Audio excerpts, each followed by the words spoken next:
안녕하세요. 손가락 뉴스의 진행을 맡은 박지영입니다. 안녕하세요.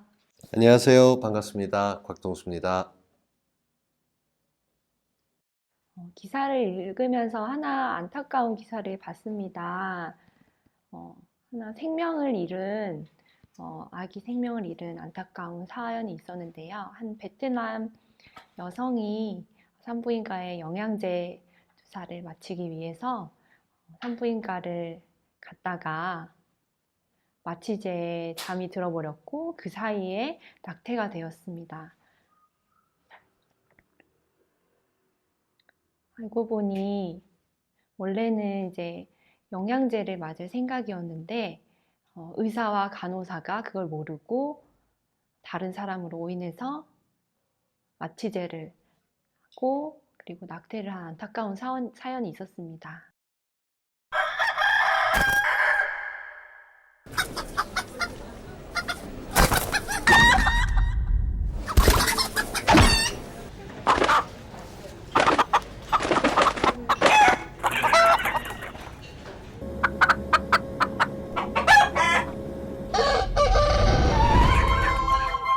사람보다 높은 벼슬이 있을까요? 을이 존중받아야 갑도 존중받을 수 있습니다. 정말 속상하죠. 듣기만 해도. 그러니까 정확히 따지면 임신한 지 얼마 안 되고 거기서 영양제를 처방받기 위해서 갔는데 다른 환자와 차트가 바뀌어 버리면서 강제로 자신도 모르는 사이에 몸속에 있던 태아가 제거되는 이런 일이 생긴 거죠. 정말 어처구니가 없다라고 얘기하는 어이없는 실수가 발생을 한 겁니다. 이 사건의 내용을 살펴보면 기본적으로 남편과 함께 임신 사실을 확인하기 위해서 산부인과를 찾았는데 임신 6주, 그러니까 한 달 반이 됐다는 거죠. 보통 3개월이 될 때까지는 잘못될 수 있기 때문에 조심해야 되는데 영양수액을 처방받은 거예요.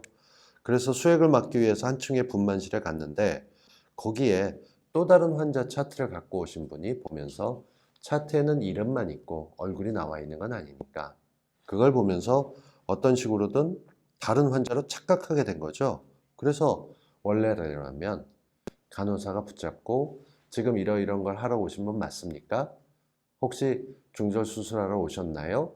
라고 얘기를 물어봤어야 되는데 일로 누우세요 하고 본인이 착각했던 것이죠. 병원 측에서는 지금 뱃속에 아기가 죽어서 어쩔 수 없이 유산을 해야 되는 산모를 만나 확인해 보는 게 너무 잔인한 것 같다. 그러다 보니까 이렇게 생긴 착오다. 라고 얘기하지만 이게 다른 사람하고 이렇게 착각하게 됐던 것들 정말 말도 안 되는 일 아니겠어요? 두 환자가 서로 바뀌어서 이렇게 생겼다는 거. 상상도 할 수 없는 끔찍한 일이 벌어졌다는 게 현실이고요. 여기에 서울 유명 산부인과에서 이런 게 일어났다고 하는 것들이 또 다른 문제점으로 지적되면서 병원에서 환자 한 사람 한 사람을 정성스럽게 돌볼 수는 없지만 이 정도는 기본으로 확인했어야 되는 거 아니냐. 여기에 대한 따끔한 지적이 필요하다. 이런 논쟁들이 나오고 있습니다. 네, 낙태 중정 수술을 하기 전에 정말로 정확히 확인을 하고 시작을 했었어야 했는데 혹시나 베트남 여성이기 때문에 소통이 잘 안 되거나 그래서 그런 건 아닐까요? 그런 것도 있고요. 한편에서는 이 병원이 유명할지는 모르겠지만 서비스가 기본적으로 잘 못 되는 생각을 하게 됩니다. 그러니까 병원에선 환자가 바뀐 줄 모르고 영양제를 맞아야 되는 환자한테 낙태 수술을 시킨 거예요. 그리고 그 다음날 보니까 하혈을 하게 돼서 병원에 물어봤더니 지금은 의사가 없어서 확인해 줄 수 없다라고 얘기를 했고 다음날도 다시 하혈을 하게 돼서 병원을 찾았더니만 검사하더니 악이 없는데요?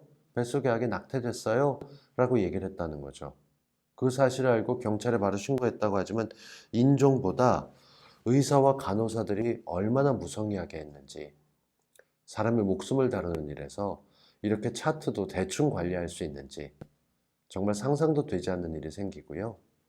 우리가 영화를 보게 되면 가끔씩 어릴 때 비슷한 시기에 태어난 같은 날 같은 시간에 태어난 아이가 서로 바뀌어서 다른 집에 갔었다라고 하는 해외 토픽에나 나오는 일들이 있었다면 이건 태어나기도 전에 있었던 아이를 상대로 일어난 기가 막힌 실수이자 정말 얼마나 속상했었는지 저는 만나보지 못해도 충분히 이해될 것 같은데요.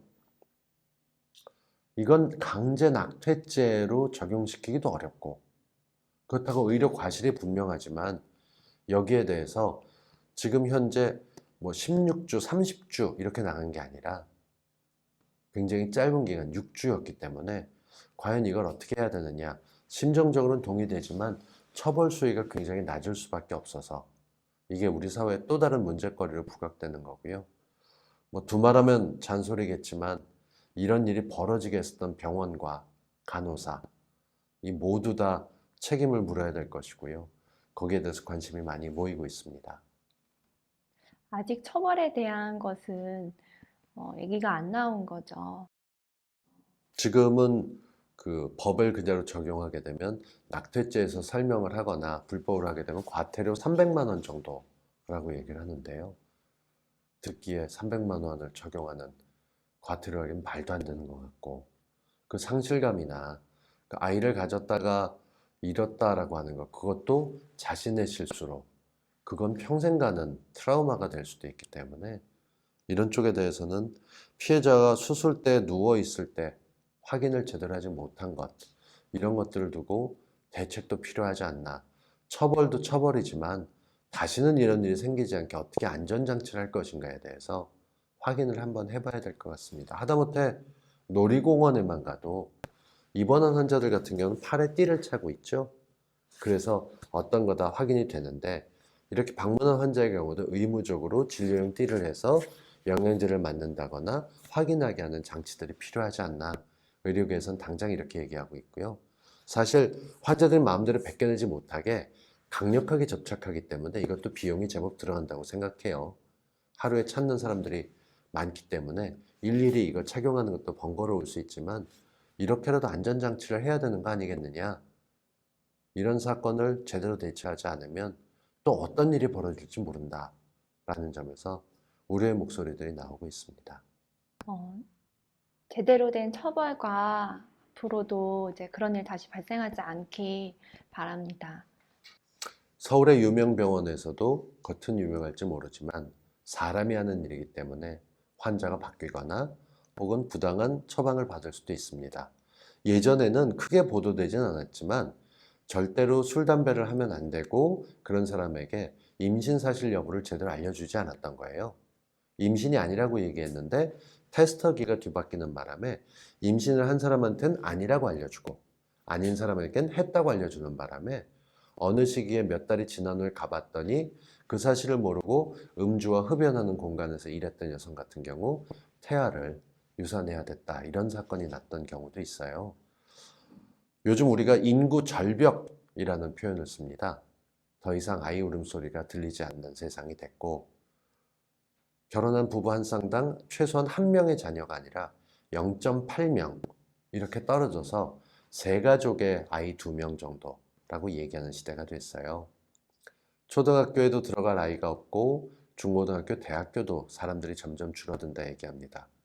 국가가 유지되려면 최소한 태어나는 수가 유지가 돼야 되는데 다 그런 걸 차치하더라도 생명의 소중함이 누구나 더 잘 알고 있는 요즘 정말 이런 쪽에 대해서 대책을 세우고 불안을 하지 않도록 아마 이제 지금 임신해서 병원을 가야 되는 부부들이라면 이 소식을 접하고 병원 갈 때마다 온 가족이 동원돼서 2번, 3번 확인해야 되는 거 아니겠냐 이런 생각이 들 수 있고요.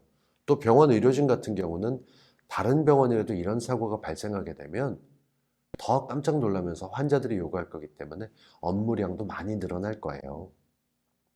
서로 이런 사건을 계기로 조금 더 나아지는 걸 바라는 것도 필요하지만 확실하게 잘못될 경우 정말 엄벌할 수 있게끔 우리 사회가 좀 더 성숙하게 해야 될 것이고요. 전 세계에서 없는 여성가족부라는 부처가 있습니다. 여기가 주로 성차별 관련돼서 해결하는 곳으로 알고 있지만 여성과 가정을 이뤄나가는 데 필요한 이런 사건들에서 큰 목소리 내면서 적극 개입해 주길 바라는 그런 말씀도 같이 드립니다. 네. 저도 한국에서 이렇게 출산율이 계속 낮아지고 있는 상황에서 병원에서도 이렇게 허술한 관리로 인해서 생겨난 것이 좀 안타깝고요.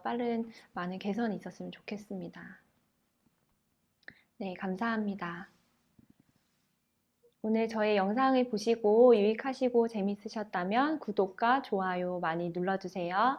손가락 뉴스 마치겠습니다. 감사합니다.